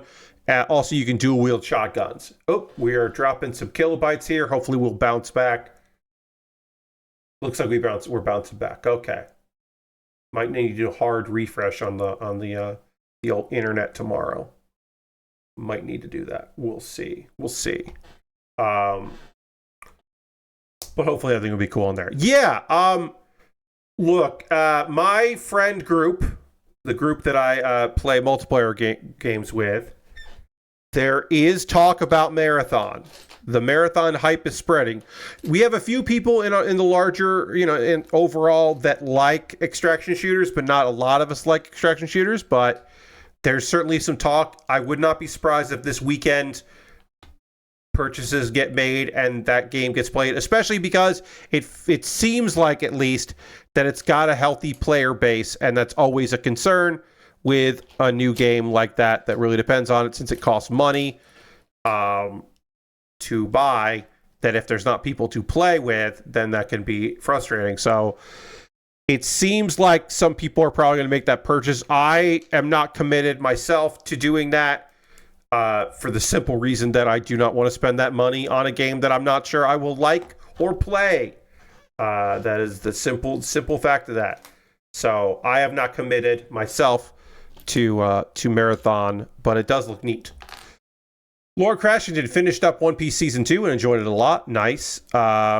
Enjoyed David Dashmachane as Mr. 3, and Katie Seagal is great as Doctorine. Chopper's great too. They also have some banger songs with the credits at the end of some of these episodes. Nice. Yeah, like I said, I have not seen it. I will see it at some point. I don't know when I'm going to get around to it, but I will watch One Piece Season 2 because I am excited about One Piece Season 2. I do have Netflix right now, so I could watch it anytime. And so I, at some point, will watch it. Don't worry about it. Yeah, I just don't know yet. As far as anything else in gaming, for me, not really. I mean, after I had the issue with Fallout 4, I have fixed that Fallout 4 issue, and so my game does not crash randomly anymore. Every once in a while it does, just under the weight of being a Fallout game, but it's still way more stable. With a bunch of mods, Fallout 4 is still way more stable than Fallout New Vegas was. So, again, that's damning with fate and praise, but I am having a good time with the dumb nonsense. I forgot the next gen update came out, and I thought that the next gen update only had stuff with the Enclave, but apparently there are some other things in there, and I didn't know about it, and I ran into one of the things that is in the next gen update, which is like a small quest. They're adding Fallout 76 stuff to Fallout 4. Yeah, I don't know what that's going to be, but yes, they're just doing some stuff in Fallout 4. What it seems like, Lord Crashington, is that when people watch the Fallout series, they go start Fallout 4 again, or they buy Fallout 4. They don't get into Fallout 76. So I think they're like now trying to entice Fallout 4 people to get into Fallout 76 by adding stuff to the game that then they go, oh, there's more cool stuff like this in 76.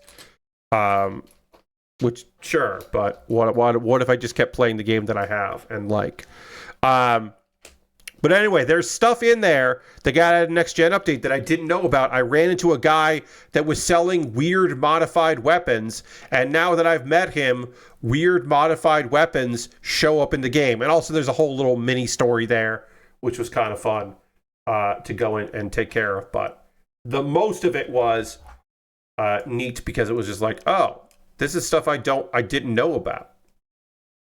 There's stuff in this game I don't know about. When the Enclave showed up the first time and started fighting me out of nowhere, it freaked me the fuck out because I was like, wait, what the fuck's happening here? Why is is this a part of a mod I didn't know about the download? And it was like, oh no, the next gen update included this. Also, if you bought the anniversary edition, there is stuff that's not in.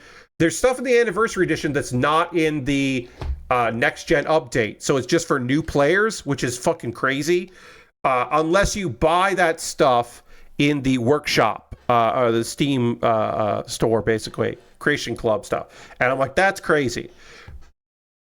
But I might, if I'm really digging this game still, and I'm still putting hours into it, I might end up buying this Creation Club where you eventually end up with a cyber dog that you can name Rex. And I'm like, I kind of want a cyber dog. Also, that cyber dog can go around with you. It's not in place of dog meat, it's in addition. So you could run around with dog meat and a robot dog and have 2 dogs.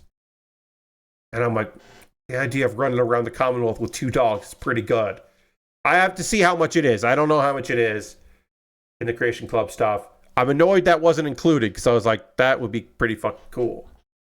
I just get another dog, but yeah, I didn't buy the anniversary edition for no fucking reason if I already own the goddamn video game. But anyway, I'm having fun with that. That's stupid fun. Just like I play like an hour every couple days and just like fuck around in there. It's nice. Nice and easy. Get stuff done. Do some dumb shit. Help out the railroad a bunch. Help out the Minutemen. Completely use a weapon that I got from the Brotherhood of Steel, but otherwise completely ignore the Brotherhood of Steel as much as possible. Because fuck those guys. And then also eventually destroy the goddamn Institute, because fuck the fucking Institute. Get that shit out of here. Blow all those motherfuckers up. No time for the Institute. Out of here. I think I'm going to finish this Axolotl. I think we might go a little long. I just don't want to like start. I don't want to have to finish this on Saturday. I want to start a new model kit on Saturday. A cool model kit from Build Fighters Try. That is just a variation of a old model kit with some new parts and a good name. So that'll be the next thing that we work on. But right now.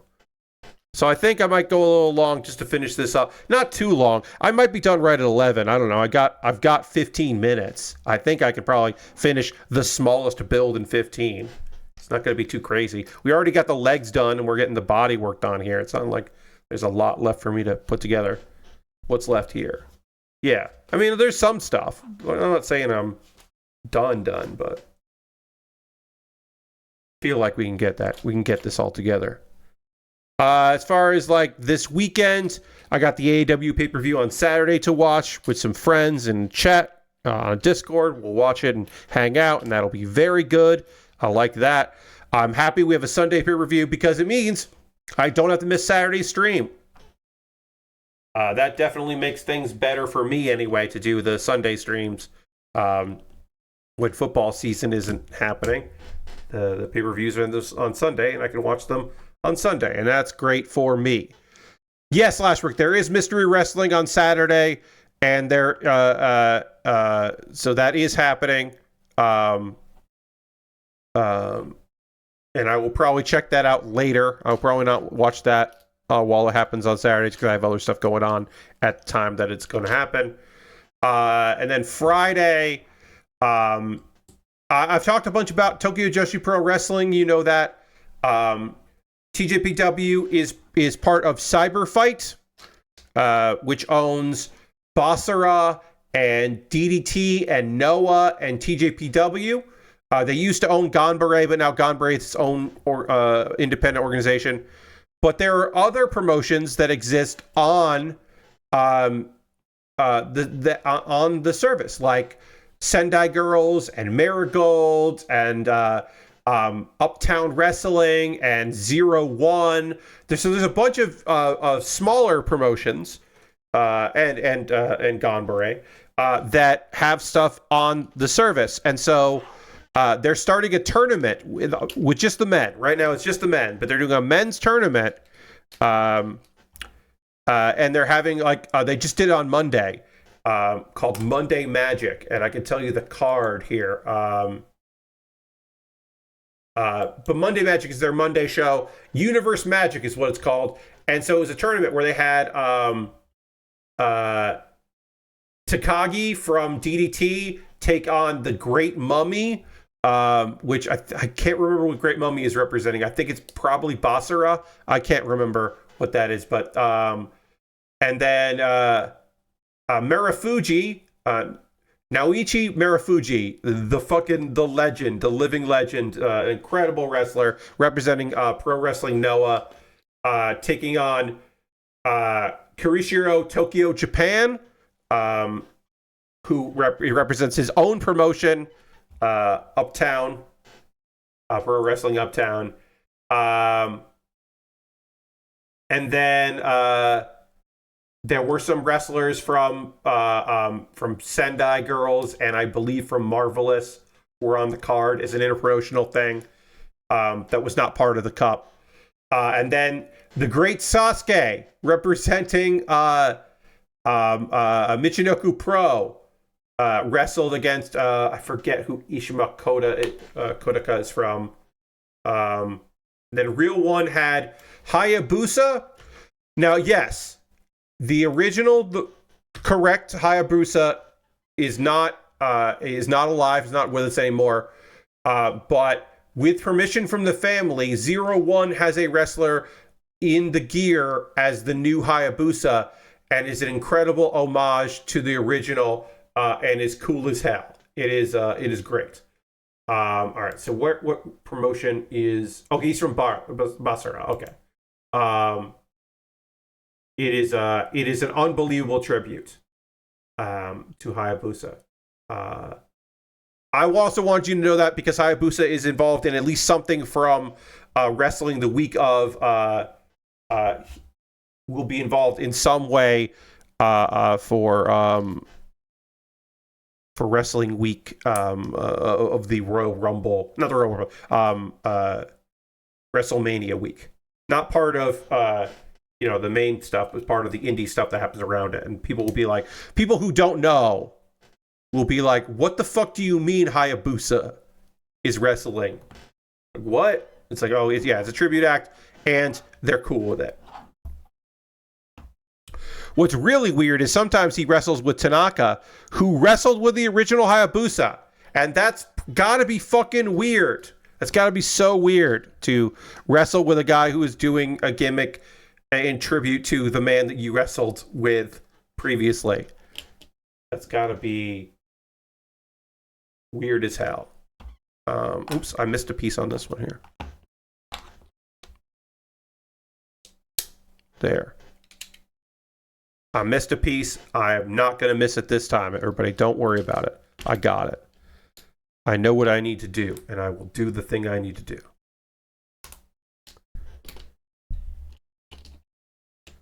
I made a joke of it in my promotion of this stream that I'm just going to constantly be worried that I'm not saying Axolotl correctly. But I think I am. But it is a thing where I was like, I'm not sure.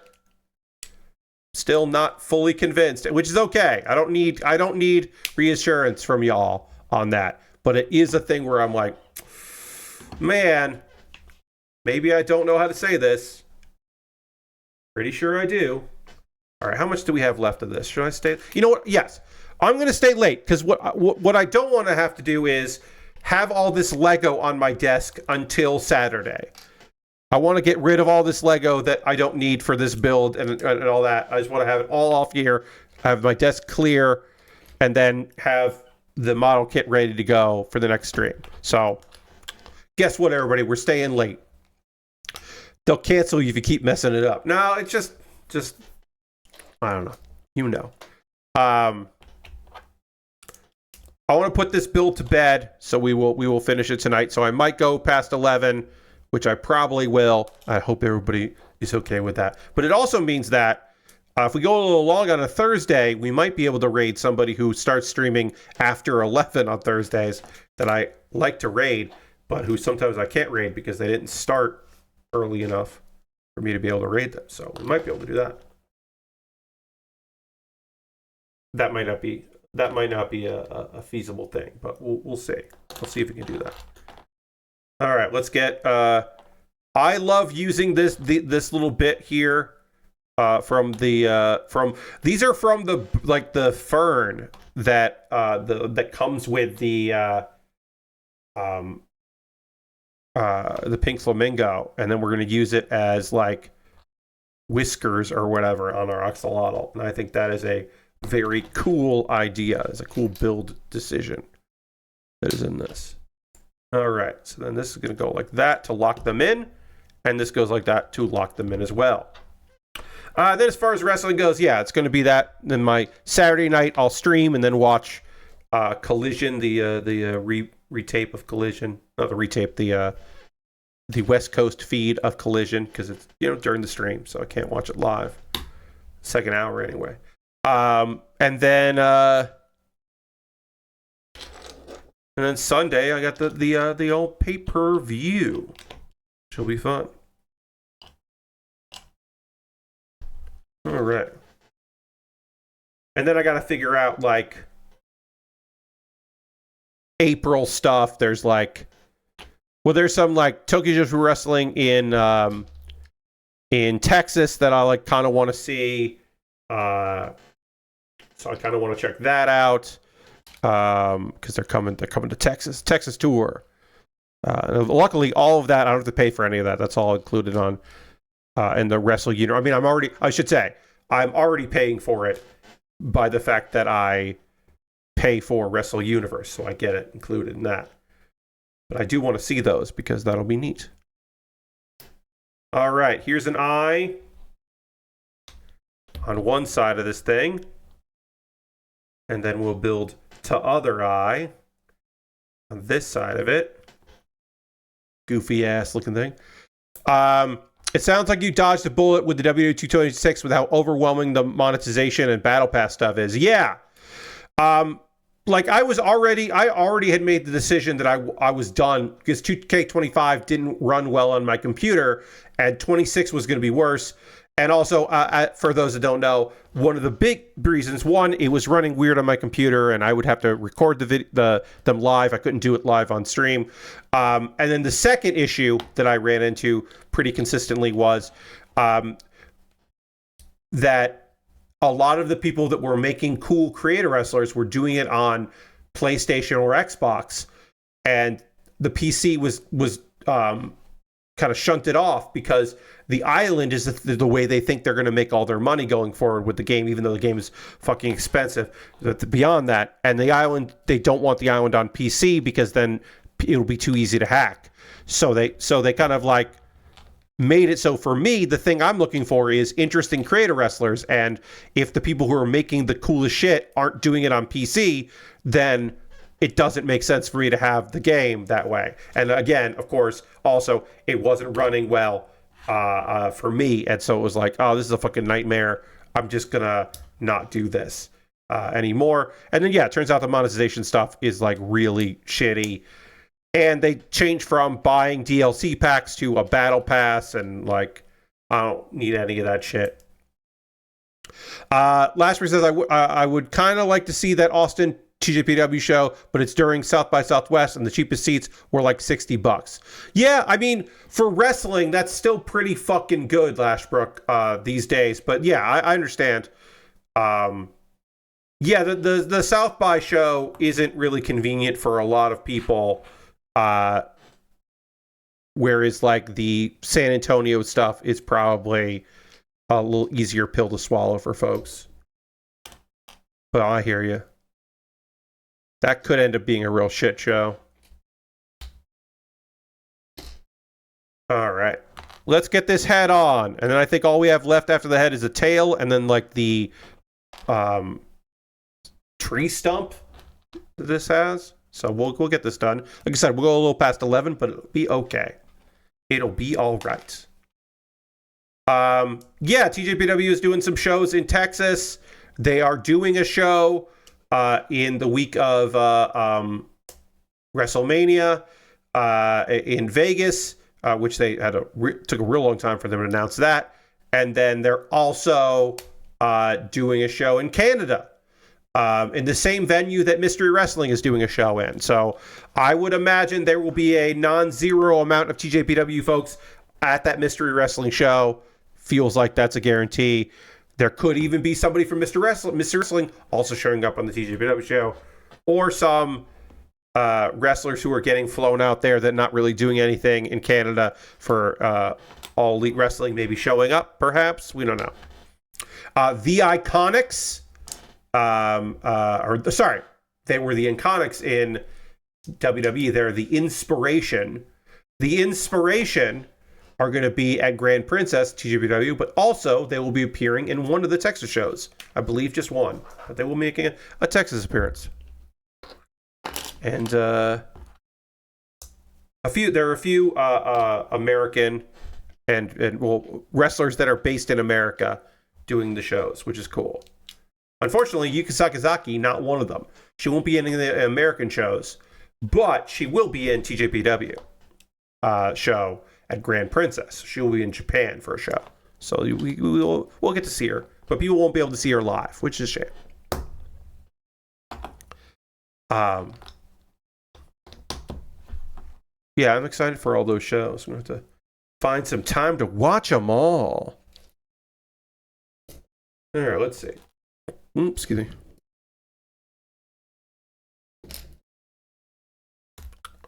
To have the unfortunately, daylight savings being in effect means that it's harder to watch Japanese shows live, in the Japanese shows that are in Japan live, because they start later than I would like them to. But whatever, it is what it is. There was a brief period there where they were doing like Saturday morning shows for TGPW, and so it started like at a reasonable hour here in America on the East Coast, and I was like, fuck yeah. West Coast folks sometimes are fine, but East Coast folks, like if a show starts at 9 and it's like a 2-hour show, it's like, oh, that's awesome, that's cool. But if it's like starting at 1 a.m. and it's going to be a 4-hour show, I'm like, no, I'm not doing that. I'm not watching it live. You can watch it live. I'm not going to. It's going to be too long a show. All right. All we have left is a stump. So we're it's past 11, but we don't have much left to do, so we are going to power through it and finish. I'm sorry. Yeah, we're gonna get this tree stump built, and we'll probably wrap up after that. I say probably. I mean, we definitely will. But I don't want to do like 3 pages of building on Saturday. Saturday, I want to start with the new shit. Start with the new kit. The Lightning Z Gundam, if you were wondering. I can show you a photo of that. Here, the Lightning Z. It's a Zeta Gundam with extra bullshit. And it's going to be cool. That's going to be a fun build. We're going to start that. It's from Gundam Build Fighters Try. And we'll start that on Saturday. I've had that in my backlog for a hot minute, so I'm excited to work on that. There's a few kits. There are a few kits in my backlog that my $10 patrons never vote for. They often vote for the new thing coming in and not that. So this one finally won a poll. Eventually, I just start building it, like, especially if I'm like, I've had a lot of polls this month. I'm just going to jump in and do the thing I want to do. And sometimes I do that just for a thing that's been in my backlog too long. Or I just put stuff that's been in my backlog too long altogether and nothing new, which forces my $10 patrons to vote for something they've had for a while. I understand. A lot of the new stuff that I've coming in is fucking cool as hell. So I want to build the new stuff too. But this won a poll over stuff that I'm like, I've had for a while. I'm like, I've already paid for that stuff. I got to restock the coffers. And then somebody reached out to me with a model kit that they would like to send my way to build, but then I haven't heard from them. And it's this weird thing where I'm like, well, I don't want to keep being like, hey, are you going to send me that kit? This expensive kit you have that you say you're not going to build and you'd like me to have so I could build it on stream? Like, that sounds fucking dope as shit. Because it's like, that's incredible. But also, like, I don't want to be annoying. But also, if they're just like, I don't have time to do it, that'd be fine. People can just tell me. You know what? Actually, I changed my mind. Okay, cool. We'll move on. But to have no response is like, I don't enjoy that part. In anything, just say no. Just say no. Or not right now, or I'll get back to you. But to say nothing, to me anyway, so I dislike that. I like to know what's going on. You get me. Call them out on social media to really get things moving. No, I'm not doing that, Lord Crashing Dead. No call-outs necessary. Like I said, they're doing me the favor. An incredible favor. But I just want to know what's going on with it. Which is a tough place to be when it's like that kind of thing. I've had that now and again with various shenanigans of things where it's just like, you reached out to me about this thing. This is unrelated to this particular instance, but I've had times where I'm like, working with somebody on something that they reached out to me about this thing. It would be cool for me, but they reached out. And so it's like, well, you're the one that wants to do this. What's going on? And then like that ends up. And that's just like sometimes like people's priorities change and stuff like that. Occasionally it's something that I'm like that's the worst. Like when it's one thing if it's like, oh, this is something that I'm interested in. This would be a cool thing. That'd be a cool model kit to build, and you know, like there'd be a kit that would be kind of hard for me to get on my own. So it'd be like, oh, that's neat. If that's available, that would be great. Like it's that kind of thing. But in this particular, in other instances, sometimes it's something where it's like, oh, this opportunity is not something I really ever thought about, but I can be convinced that this would be a cool idea. So like, okay, yeah, if you're thinking about that, like I've never thought of that, but yeah, all right. And then that person, like their priorities change, or they just get busy, or they don't want to do it, and then they ghost you, and I'm just like, well, I didn't want this thing before you showed up, and now I'm annoyed that doesn't exist. I think this is supposed to be like a deep sea thing here, I guess. But here's the Axolotl. It's very cute. Its head moves around. Its tail moves around.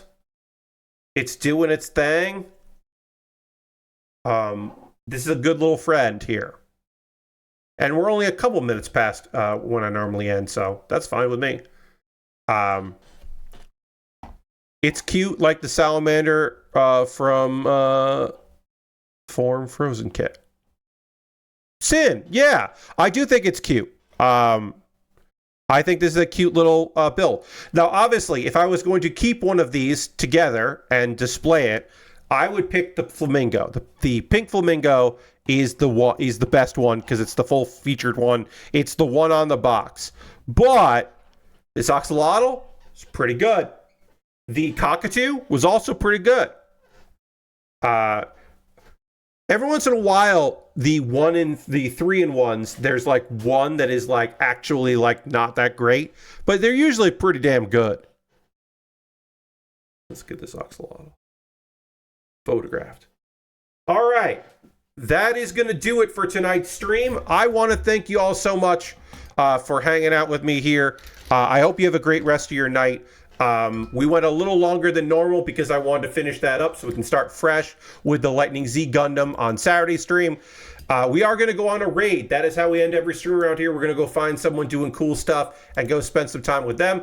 So I encourage you, let's see who's doing that. I encourage you to come hang out with me for that and stick around as we go and figure that part out. As mentioned, my next stream is on Saturday at 9 p.m. Eastern, where I will continue, as is my wont, to do model kit stuff. Let's see.